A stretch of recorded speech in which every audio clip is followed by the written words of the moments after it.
Cartagena is a city in Colombia widely known for three things: beautiful beaches, colonial architecture, and the United Nations protocol that shares its name.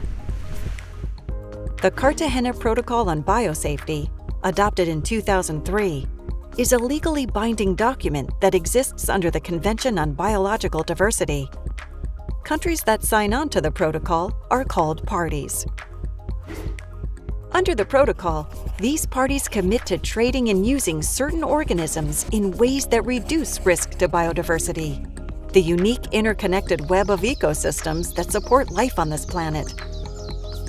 So which organisms are we talking about? Living modified organisms, or LMOs, which are developed through modern biotechnology. This includes salmon with an added gene that speeds up its growth, an eggplant engineered to resist insect pests, and even rice varieties that can survive flooding or droughts. LMOs have been used safely for over 25 years, providing farmers, producers, and conservationists with opportunities to meet productivity and food security goals, restore native forests, control invasive species, and reduce populations of disease-carrying insects. Researchers are continuously developing new LMOs to address environmental concerns. If LMOs can provide benefits to nature, why does the protocol exist? To ensure an adequate level of protection for biodiversity, as LMOs are transferred, handled, or used across country borders.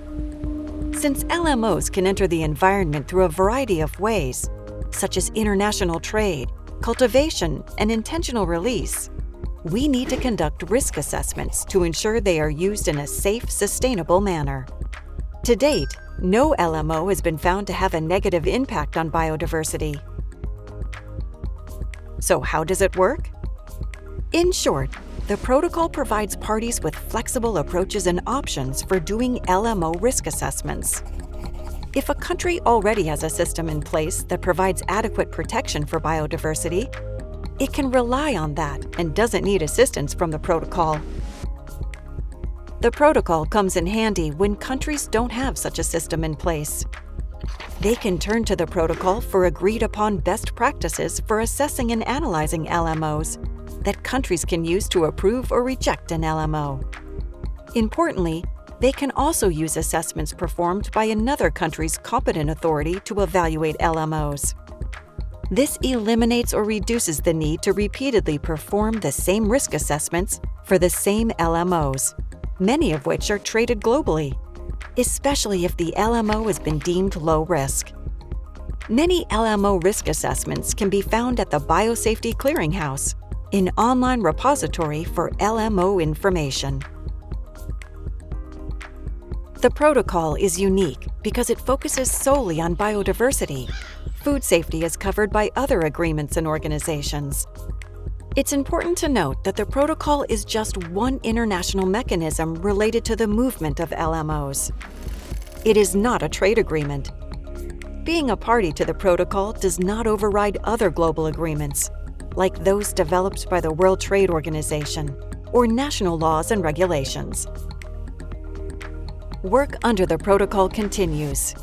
Every 2 years, parties get together in what is known as a Conference of the Parties, serving as a meeting of the parties, or COPMOP.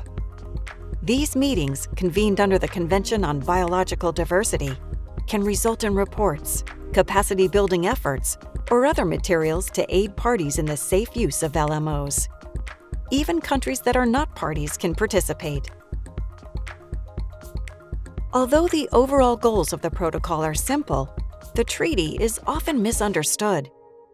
By working together, parties can find ways to safely use LMOs, preserve biodiversity, and enable trade. Got it? Now back to the beach.